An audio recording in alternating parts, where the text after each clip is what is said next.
Good morning everybody. That was the dawn chorus at 5:20 this morning, and this is the dawn chorus plot at about 9 o'clock. I think it's the 25th today, Monday, day off today. Just a quick catch up on what's been going on. It's busy time, March. Sometimes you can spend all day in the garden and not see what you've done. Excuse the shadows, nice to have them though.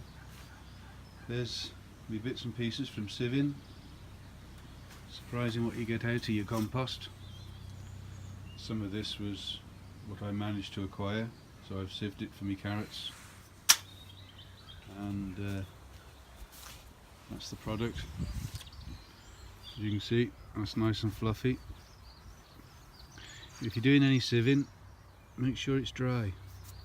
Any that's damp takes a lot longer to do, as I found out. One or two things I've been doing. I've got some of my potatoes in. There it is. Two varieties there. Duke of York, which are white, not the red ones, and Arran Pilot. They're in 30-litre buckets. Some of that's my compost, which was in the greenhouse for my tomatoes last year, and some is what I managed to acquire from the neighbours when they moved out next door. Don't know if you can see that. I've sat the pots on the beds. Sun's not very good there, is it? I've sat the pots on the beds and then put compost in between them, just so that the holes are underneath, so if the roots come out, they've got something to feed on. And I think I've put 4 in each bucket. I have put 4 in each bucket, and all I've put in is a little bit of bloodfish and bone and a little bit of seaweed, and that's all I've put in. So we'll see how they go. There's 7 pots of each there. Those are going to be for me carrots. Put the fleece on top, stop the carrot fly. Middle one I'm going to put some parsnips in to see if I can grow some long ones. I think I said before I've not done them before. Still a bit more compost to go in that one. Surprising how much they take. 200 litre drop takes more than 200 litres of compost. Don't know how that works.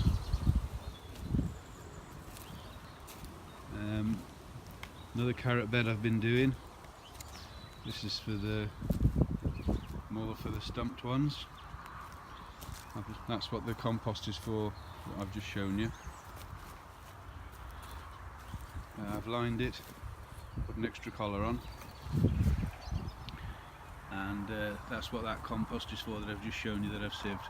I'll water it in layers as I keep doing it, so as it's damp all the way through. There's some good feed in there, so once the roots reach that, it should feed the carrots quite well. That should. George and Mildred have come out of hibernation from the shed.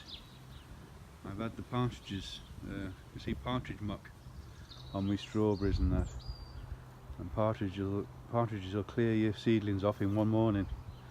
So I put them up, hopefully it'll deter them. I haven't seen them since, to be fair, so hopefully they'll work. I suppose they'll get used to them. Best thing to do is to move them around in different parts of the plot. Garlic's coming on nicely. Elephant garlic at the back. All looking good.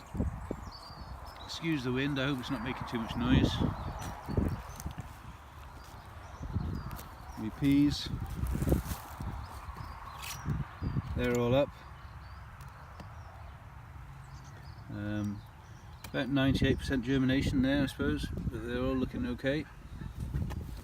And I've sown some main crop there. They've been in just over a week, and I can see the first one this morning. Patricia from Sow and Grow did ask me how I support my peas,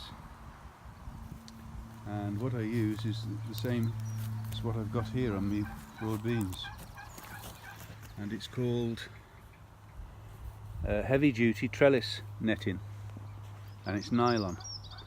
Now I've cut this down to support my beans, as you can see, and I haven't tied that on. All I've done is stretched it over the posts and it stays there, and when I do my peas I just put a post at either end and put a line of this straight across the middle of my peas, and it worked well last year. They clung onto the one piece up at the middle netting. You can get it off Amazon, and that's what it looks like, and it is called no tangle, and it is no tangle. That soon undoes, that does. I will put a picture on at the end of the video of me peas last year climbing up it, but it worked well for me. It might not work for everybody in very windy situations, but it definitely worked for me last year.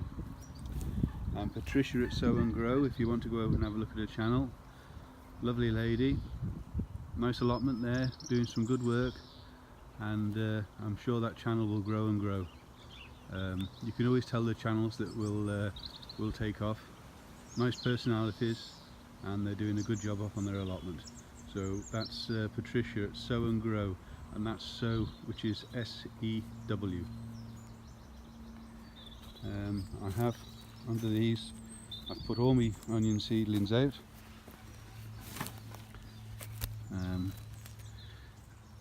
As you can see, they went in last Thursday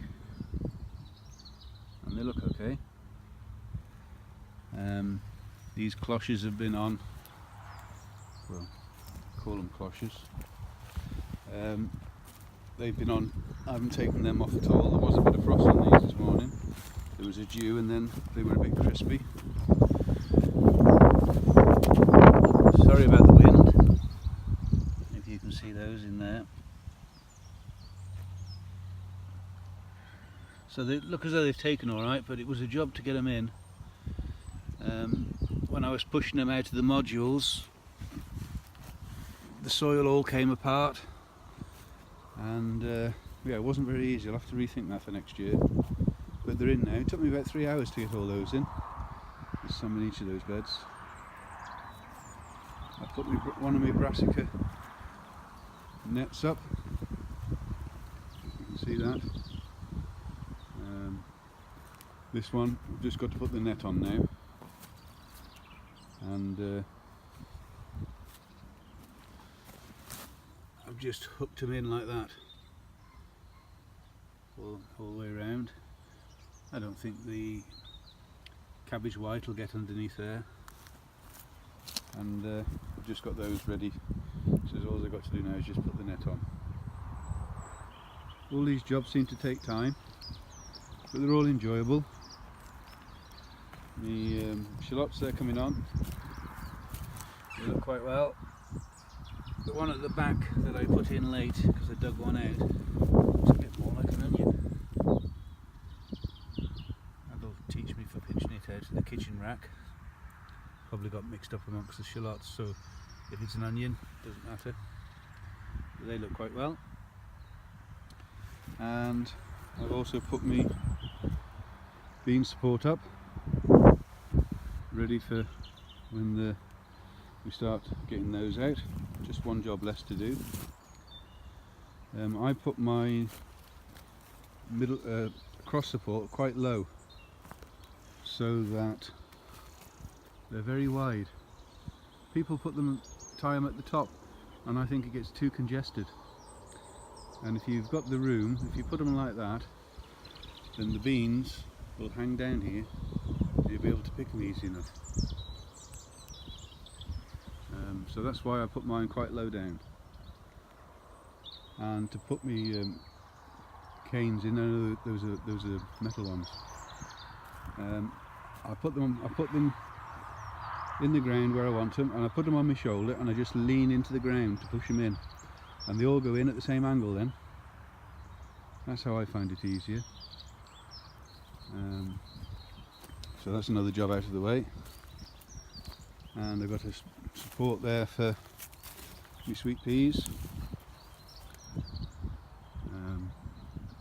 they've been hardening off for nearly 3 weeks now. I've only put them in at night now when there's been a frost forecast. So get them out soon. I can always put some fleece around them and peg it to the support. But that's about all that's going on really.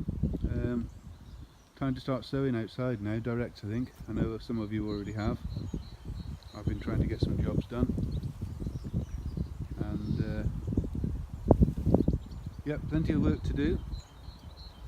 And March is a busy month, and well, it's busy from now on really. So many thanks for watching. If you like, thumbs up and please subscribe. Hope you all have a good March and things are all going okay for you. Sorry if I haven't spoke or replied on many of your YouTube channels. It's so busy at the moment. Everybody's putting updates on, and it's just there's just too much to watch. I had a look yesterday morning and I had 29 notifications, and I had a quick glance at a couple of those, and then when I went in at dinner time I had another 15. So there's just isn't enough hours in the day to watch everything, but do try and scan through as many as I can, comment for you, leave comments. So take care everybody, thank you, bye bye.